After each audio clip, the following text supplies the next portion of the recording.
Hi ಎಲ್ಲರಿಗೂ ಕನ್ನಡ ಕಥಾ ಪ್ರಪಂಚಕ್ಕೆ ಸ್ವಾಗತ. ಇವತ್ತು ನಾವು ಒಂದು ವಿಶೇಷವಾದ ಕಥೆಯನ್ನು ಕೇಳಲಿದ್ದೇವೆ. ಇಲ್ಲಿ ಪ್ರೀತಿ ಇದೆ, ಆಕರ್ಷಣೆ ಇದೆ, ಆದರೆ ಎಲ್ಲವೂ ಒಂದು ರಹಸ್ಯದ ತೆರೆಯ ಹಿಂದೆ. ಕಥೆಯನ್ನ ಕೇಳಿ ನಿಮ್ಮ ಅನಿಸಿಕೆಗಳನ್ನ ತಿಳಿಸಿ. ಇಷ್ಟ ಆದ್ರೆ ಲೈಕ್ ಮಾಡಿ, ಶೇರ್ ಮಾಡಿ, ಸಬ್ಸ್ಕ್ರೈಬ್ ಮಾಡಿ. ಊರಿನ ಚಿಕ್ಕಮ್ಮ ಲಕ್ಷ್ಮಿ ನೋಡೋಕೆ ತುಂಬಾ ಚೆಂದ, ಮೈಮಾಟ ನೋಡಿದ್ರೆ ಯಾರಿಗಾದ್ರೂ ಒಮ್ಮೆ ಕಣ್ಣು ನೆಡಬೇಕು ಅನ್ನೋ ಹಾಗೆ ಇರುತ್ತೆ. ಅವಳ ಗಂಡ ರಂಗಣ್ಣ ಪಕ್ಕದ ಊರಲ್ಲಿ ಕೆಲಸ ಮಾಡ್ತಾನೆ. ವಾರಕ್ಕೆ ಒಂದು ಸಲ ಬರೋದು, ಅದು ಬಿಟ್ಟರೆ ಲಕ್ಷ್ಮಿ ಒಬ್ಬಳೇ ಇರೋದು.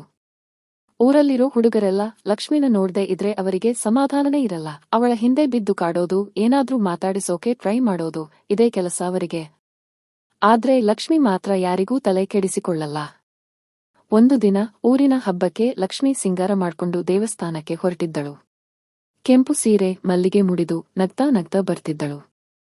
ಅವಳನ್ನ ನೋಡಿದ ಹುಡುಗರೆಲ್ಲ ಹುಚ್ಚೆದ್ದು ಕುಣಿಯೋ ಹಾಗೆ ಆಗಿತ್ತು.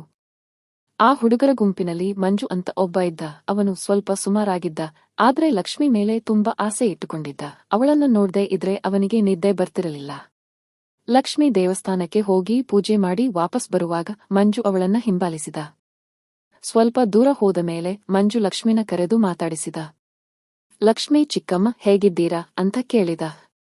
ಲಕ್ಷ್ಮಿ ಒಂದು ಕ್ಷಣ ಅವನನ್ನ ನೋಡಿದಳು. ಚೆನ್ನಾಗಿದ್ದೀನಿ ಮಂಜು, ನೀನು ಹೇಗಿದ್ದೀಯಾ, ಏನು ಸಮಾಚಾರ ಅಂತ ಕೇಳಿದಳು. ಮಂಜು ಸ್ವಲ್ಪ ನಾಚಿಕೊಂಡ. ನಾನು ಚೆನ್ನಾಗಿದ್ದೀನಿ ಚಿಕ್ಕಮ್ಮ, ನಿಮ್ ಜೊತೆ ಸ್ವಲ್ಪ ಮಾತಾಡಬೇಕಿತ್ತು ಅಂತ ಹೇಳಿದ. ಏನಿದೆ ಹೇಳು ಅಂತ ಲಕ್ಷ್ಮಿ ಕೇಳಿದಳು. ಮಂಜು ಒಂದು ನಿಮಿಷ ಸುಮ್ಮನಿದ್ದು, ಚಿಕ್ಕಮ್ಮ, ನಿಮಗೆ ಗೊತ್ತೋ ಇಲ್ವೋ, ನಾನು ನಿಮ್ಮನ್ನ ತುಂಬಾ ಇಷ್ಟಪಡ್ತೀನಿ. ನೀವು ಅಂದ್ರೆ ನನಗೆ ಪ್ರಾಣ ಅಂತ ಹೇಳಿದ. ಲಕ್ಷ್ಮಿ ಶಾಕ್ ಆದಳು. ಅವಳು ಏನು ಹೇಳಬೇಕು ಅಂತ ಗೊತ್ತಾಗದೆ ಸುಮ್ಮನಾದಳು. ಮಂಜು ಮಾತು ಮುಂದುವರಿಸಿದ.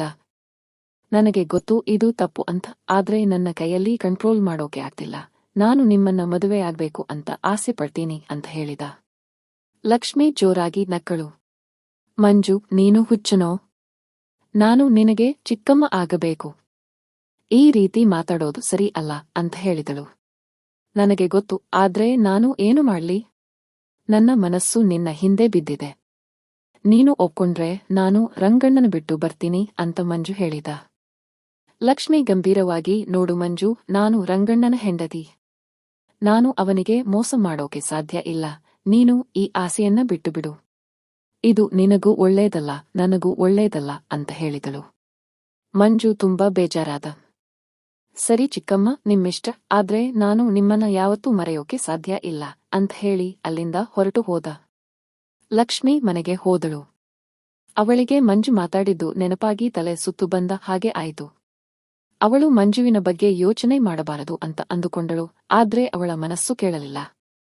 ರಾತ್ರಿ ಊಟ ಮಾಡಿ ಮಲಗಿದಾಗ ಲಕ್ಷ್ಮಿಗೆ ನಿದ್ದೆ ಬರಲಿಲ್ಲ. ಅವಳಿಗೆ ಮಂಜು ಹೇಳಿದ ಮಾತುಗಳು ಪದೇ ಪದೇ ನೆನಪಿಗೆ ಬರ್ತಾ ಇದ್ದವು. ನಾನು ನಿಮ್ಮನ್ನ ತುಂಬಾ ಇಷ್ಟಪಡ್ತೀನಿ. ನೀವು ಅಂದ್ರೆ ನನಗೆ ಪ್ರಾಣ. ಈ ಮಾತುಗಳು ಅವಳ ತಲೆಯಲ್ಲಿ ಕುಯ್ಗುಡ್ತವಿದ್ವು. ಅವಳು ಮಂಜುವಿನ ಬಗ್ಗೆ ಯೋಚನೆ ಮಾಡ್ತಾ, ಅವನು ನೋಡೋಕೆ ಹೇಗಿದ್ದಾನೆ, ಅವನ ಮಾತು ಹೇಗಿದೆ, ಅವನು ತನ್ನನ್ನ ಎಷ್ಟು ಪ್ರೀತಿಸುತ್ತಾನೆ ಅಂತ ನೆನೆಸಿಕೊಂಡು ಕೊರಗುತ್ತಿದ್ದಳು. ಅವಳ ಮನಸ್ಸಿನಲ್ಲಿ ಒಂದು ರೀತಿಯ ಆಸೆ ಚಿಗುರೊಡೆಯಲು ಪ್ರಾರಂಭಿಸಿತು. ಮಾರನೇ ದಿನ ಲಕ್ಷ್ಮಿ ಕೆಲಸಕ್ಕೆ ಹೋದಳು. ಆದ್ರೆ ಅವಳಿಗೆ ಕೆಲಸದಲ್ಲಿ ಗಮನ ಇರಲಿಲ್ಲ. ಅವಳು ಪದೇ ಪದೇ ಮಂಜುವಿನ ಬಗ್ಗೆ ಯೋಚನೆ ಮಾಡ್ತಿದ್ಳು. ಸಂಜೆ ಮನೆಗೆ ಬಂದ ಮೇಲೆ ಅವಳು ಮಂಜುವಿಗೆ ಒಂದು ಸೆಲ್ಫಿ ಕಳುಹಿಸಿದಳು. ಅದರಲ್ಲಿ ಅವಳು ಸ್ವಲ್ಪ ನಗುತ್ತಿದ್ದಳು. ಮಂಜು ಸೆಲ್ಫಿ ನೋಡಿದ ತಕ್ಷಣ ಫುಲ್ ಖುಷಿ ಆದ. ಅವನು ತಕ್ಷಣ ಲಕ್ಷ್ಮಿಗೆ ಮೆಸೇಜ್ ಮಾಡಿದ, ಚಿಕ್ಕಮ್ಮ, ನೀವು ತುಂಬಾ ಚೆನ್ನಾಗಿ ಕಾಣ್ತಿದ್ದೀರಾ ಅಂತ ಕಳುಹಿಸಿದ. ಲಕ್ಷ್ಮಿ ಅದಕ್ಕೆ ಏನೂ ರಿಪ್ಲೈ ಮಾಡಲಿಲ್ಲ, ಆದ್ರೆ ಅವಳಿಗೆ ಒಳಗೊಳಗೆ ಖುಷಿಯಾಯಿತು. ಅಂದಿನಿಂದ ಲಕ್ಷ್ಮಿ ಮತ್ತು ಮಂಜು ನಡುವೆ ಸಣ್ಣದೊಂದು ರಹಸ್ಯ ಸಂಬಂಧ ಪ್ರಾರಂಭವಾಯಿತು. ಅವರು ಆಗಾಗ ಮೆಸೇಜ್ ಮಾಡಿಕೊಳ್ಳುತ್ತಿದ್ದರು, ಸೆಲ್ಫಿ ಕಳುಹಿಸಿಕೊಳ್ಳುತ್ತಿದ್ದರು. ಇಬ್ಬರೂ ಒಬ್ಬರನ್ನೊಬ್ಬರು ನೋಡಬೇಕು ಅಂತ ಆಸೆ ಪಡ್ತಿದ್ರು, ಆದ್ರೆ ಹೆದರಿ ಸುಮ್ಮನಾಗುತ್ತಿದ್ದರು. ಒಂದು ದಿನ ರಂಗಣ್ಣ ಊರಿಗೆ ಬಂದ. ಲಕ್ಷ್ಮಿ ಅವನನ್ನ ಚೆನ್ನಾಗಿ ನೋಡಿಕೊಂಡಳು, ಊಟ ಬಡಿಸಿದಳು, ಮಾತಾಡಿದಳು. ಆದ್ರೆ ಅವಳ ಮನಸ್ಸಿನಲ್ಲಿ ಮಾತ್ರ ಮಂಜುವಿನ ನೆನಪು ಇತ್ತು. ಅವಳು ರಂಗಣ್ಣನ ಜೊತೆ ಮಾತಾಡ್ತಾ ಇದ್ರು, ಅವಳ ಕಣ್ಣುಗಳು ಮಾತ್ರ ಮಂಜುವನ್ನ ಹುಡುಕ್ತಾ ಇದ್ದವು. ರಾತ್ರಿ ರಂಗಣ್ಣ ಮಲಗಿದ ಮೇಲೆ ಲಕ್ಷ್ಮಿ ಮೆಲ್ಲಗೆ ಎದ್ದು ಮೊಬೈಲ್ ತೆಗೆದಳು. ಮಂಜುವಿಗೆ ಮೆಸೇಜ್ ಮಾಡಿದಳು. ನಾನು ನಿಮ್ಮನ್ನ ತುಂಬಾ ಮಿಸ್ ಮಾಡ್ಕೊಳ್ತಿದ್ದೀನಿ ಅಂತ ಕಳುಹಿಸಿದಳು. ಮಂಜು ತಕ್ಷಣ ರಿಪ್ಲೈ ಮಾಡಿದ. ನಾನು ಕೂಡ ಚಿಕ್ಕಮ್ಮ, ನಾಳೆ ನಿಮ್ಮನ್ನ ಭೇಟಿ ಮಾಡ್ಲಾ ಅಂತ ಕೇಳಿದ. ಲಕ್ಷ್ಮಿ ಸ್ವಲ್ಪ ಯೋಚನೆ ಮಾಡಿದಳು. ರಂಗಣ್ಣ ಊರಲ್ಲಿ ಇದ್ದಾನೆ, ಸಿಕ್ಕಿ ಹಾಕಿಕೊಂಡ್ರೆ ಏನಾಗುತ್ತೋ ಅಂತ ಭಯ ಆಯ್ತು. ಆದ್ರೆ ಮಂಜುವನ್ನು ನೋಡಬೇಕು ಅನ್ನೋ ಆಸೆ ಅವಳನ್ನ ಕಾಡ್ತಿತ್ತು. ಕೊನೆಗೆ ಅವಳು ಒಪ್ಪಿಕೊಂಡಳು. ಸರಿ, ನಾಳೆ ಸಂಜೆ ನಮ್ಮ ಮನೆ ಹತ್ರ ಇರೋ ದೇವಸ್ಥಾನಕ್ಕೆ ಬಾ ಅಂತ ಕಳುಹಿಸಿದಳು. ಮಾರನೇ ದಿನ ರಂಗಣ್ಣ ಬೆಳಗ್ಗೆ ಬೇಗ ಎದ್ದು ಕೆಲಸಕ್ಕೆ ಹೋದ. ಲಕ್ಷ್ಮಿ ಇಡೀ ದಿನ ಕಾಯ್ತಾ ಇದ್ಲು. ಸಂಜೆ ಆಗ್ತಾ ಇದ್ದ ಹಾಗೆ ಅವಳ ಹೃದಯ ಬಡಿದುಕೊಳ್ಳೋಕೆ ಶುರುವಾಗಿತ್ತು. ಅವಳು ಬೇಗ ಬೇಗ ರೆಡಿಯಾದಳು.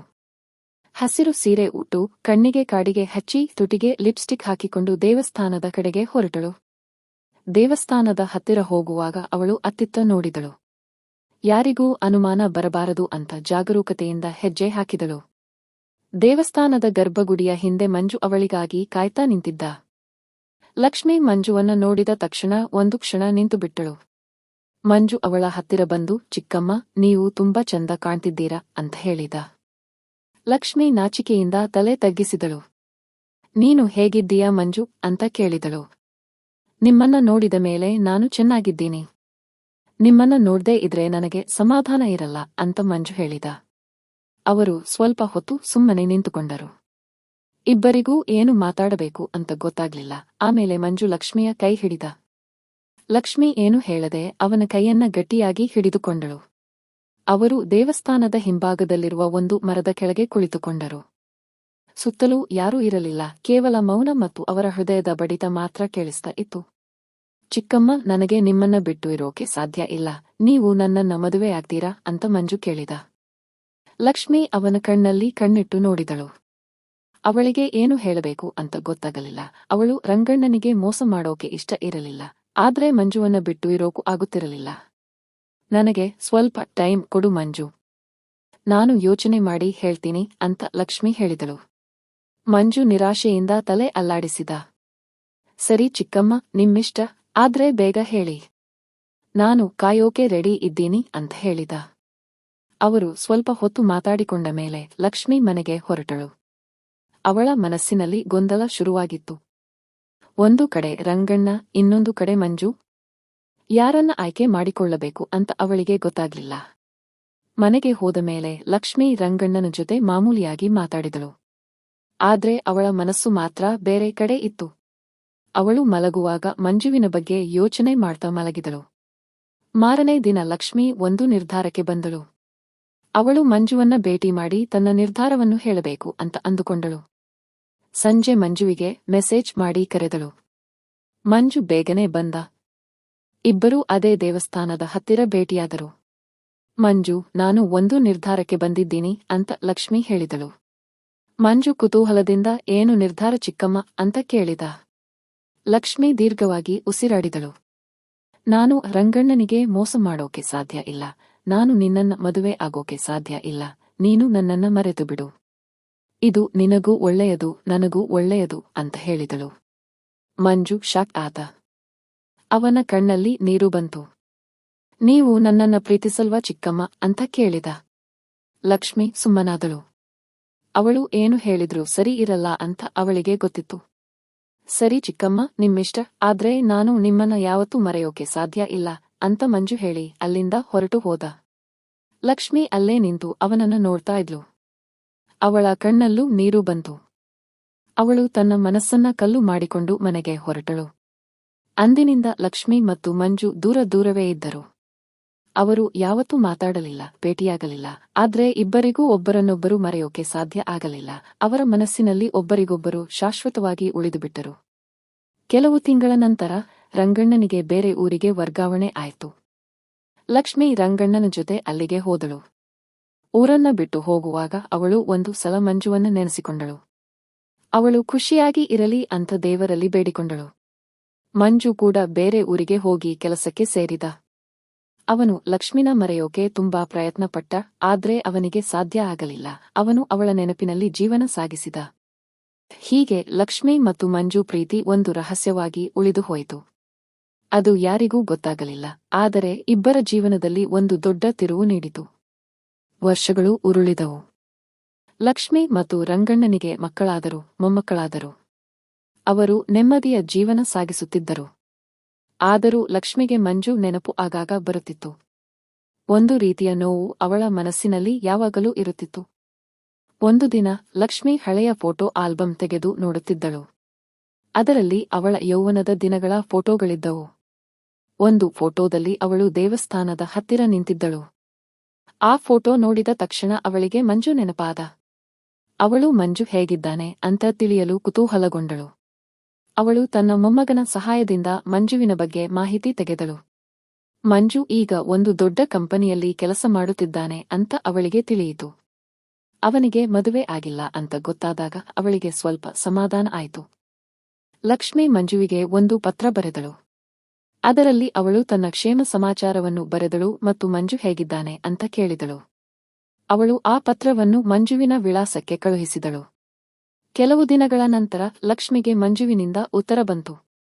ಮಂಜು ಕೂಡ ಲಕ್ಷ್ಮಿ ಹೇಗಿದ್ದಾಳೆ ಅಂತ ಕೇಳಿದ್ದ ಮತ್ತು ತಾನು ಚೆನ್ನಾಗಿರುವುದಾಗಿ ಹೇಳಿದ್ದ. ಅವನು ಲಕ್ಷ್ಮಿಯನ್ನು ಭೇಟಿಯಾಗಲು ಬಯಸುವುದಾಗಿ ಬರೆದಿದ್ದ. ಲಕ್ಷ್ಮಿ ಮಂಜುವನ್ನು ಭೇಟಿಯಾಗಲು ನಿರ್ಧರಿಸಿದಳು. ಅವಳು ರಂಗಣ್ಣನಿಗೆ ಹೇಳಿ ತನ್ನ ಹಳೆಯ ಊರಿಗೆ ಹೋಗಲು ಅನುಮತಿ ಪಡೆದಳು. ರಂಗಣ್ಣನಿಗೆ ಅವಳ ಮನಸ್ಸಿನಲ್ಲಿ ಏನಿದೆ ಅಂತ ಗೊತ್ತಿರಲಿಲ್ಲ. ಲಕ್ಷ್ಮಿ ತನ್ನ ಊರಿಗೆ ಹೋದಳು. ಮಂಜು ಅವಳಿಗಾಗಿ ಕಾಯುತ್ತಿದ್ದ. ಇಬ್ಬರೂ ಒಂದು ಹಳೆಯ ಕಾಫಿ ಶಾಪ್ನಲ್ಲಿ ಭೇಟಿಯಾದರು. ಅವರನ್ನು ನೋಡಿದ ತಕ್ಷಣ ಇಬ್ಬರಿಗೂ ಆಶ್ಚರ್ಯವಾಯಿತು. ಇಬ್ಬರೂ ವಯಸ್ಸಾಗಿದ್ದರು, ಆದರೆ ಅವರ ಕಣ್ಣುಗಳಲ್ಲಿ ಅದೇ ಹಳೆಯ ಪ್ರೀತಿ ಮತ್ತು ಆಕರ್ಷಣೆ ಇತ್ತು. ಲಕ್ಷ್ಮಿ, ನೀನು ಹೇಗಿದ್ದೀಯಾ ಅಂತ ಮಂಜು ಕೇಳಿದ. ನಾನು ಚೆನ್ನಾಗಿದ್ದೀನಿ ಮಂಜು. ನೀನು ಹೇಗಿದ್ದೀಯಾ ಅಂತ ಲಕ್ಷ್ಮಿ ಕೇಳಿದಳು. ಅವರು ಬಹಳ ಹೊತ್ತು ಮಾತಾಡಿದರು. ಹಳೆಯ ನೆನಪುಗಳನ್ನು ಮೆಲುಕು ಹಾಕಿದರು. ಅವರು ತಮ್ಮ ಜೀವನದಲ್ಲಿ ಏನೆಲ್ಲ ಆಯಿತು ಅಂತ ಒಬ್ಬರಿಗೊಬ್ಬರು ಹೇಳಿಕೊಂಡರು. ನನಗೆ ನಿನ್ನನ್ನು ಮರೆಯಲು ಸಾಧ್ಯವಾಗಲಿಲ್ಲ ಲಕ್ಷ್ಮಿ ಅಂತ ಮಂಜು ಹೇಳಿದ. ನನಗೂ ಸಾಧ್ಯವಾಗಲಿಲ್ಲ ಮಂಜು ಅಂತ ಲಕ್ಷ್ಮಿ ಹೇಳಿದಳು. ಅವರು ಸ್ವಲ್ಪ ಹೊತ್ತು ಸುಮ್ಮನಿದ್ದರು. ಆಮೇಲೆ ಮಂಜು ಲಕ್ಷ್ಮಿಯ ಕೈ ಹಿಡಿದ. ಲಕ್ಷ್ಮಿ ಅವನ ಕೈಯನ್ನು ಗಟ್ಟಿಯಾಗಿ ಹಿಡಿದುಕೊಂಡಳು. ನಾವು ಈಗ ಏನು ಮಾಡಬೇಕು ಲಕ್ಷ್ಮಿ ಅಂತ ಮಂಜು ಕೇಳಿದ. ಲಕ್ಷ್ಮಿ ಒಂದು ನಿಮಿಷ ಯೋಚಿಸಿದಳು. ನಮಗೆ ಒಟ್ಟಿಗೆ ಜೀವನ ನಡೆಸಲು ಸಾಧ್ಯವಿಲ್ಲ ಅಂತ ನನಗೆ ಗೊತ್ತು. ಆದರೆ ನಾವು ಸ್ನೇಹಿತರಾಗಿರಬಹುದು ಅಂತ ಹೇಳಿದಳು. ಮಂಜು ಒಪ್ಪಿಕೊಂಡ. ಅಂದಿನಿಂದ ಲಕ್ಷ್ಮಿ ಮತ್ತು ಮಂಜು ಒಳ್ಳೆಯ ಸ್ನೇಹಿತರಾದರು. ಅವರು ಆಗಾಗ ಭೇಟಿಯಾಗುತ್ತಿದ್ದರು ಮತ್ತು ಮಾತಾಡುತ್ತಿದ್ದರು. ಅವರು ತಮ್ಮ ಜೀವನದ ಕೊನೆಯವರೆಗೂ ಸ್ನೇಹಿತರಾಗಿ ಉಳಿದರು. ಅವರ ಪ್ರೀತಿ ಒಂದು ರಹಸ್ಯವಾಗಿ ಉಳಿಯಿತು, ಆದರೆ ಅದು ಅವರ ಜೀವನವನ್ನು ಬೆಳಗಿಸಿತು. ಆ ಪ್ರೀತಿಯ ನೆನಪುಗಳು ಅವರಿಗೆ ಸದಾ ಸಂತೋಷವನ್ನು ನೀಡುತ್ತಿದ್ದವು. ಹೀಗೆ ಒಂದು ರಹಸ್ಯ ಪ್ರೀತಿಯ ಕತೆ ಮುಗಿಯಿತು. ಈ ಕತೆ ನಿಮಗೆ ಇಷ್ಟವಾಯಿತು ಎಂದು ಭಾವಿಸುತ್ತೇನೆ. ನಿಮ್ಮ ಅನಿಸಿಕೆಗಳನ್ನು ತಿಳಿಸಿ. ಕತೆ ಕೇಳಿದಕ್ಕಾಗಿ ಧನ್ಯವಾದಗಳು.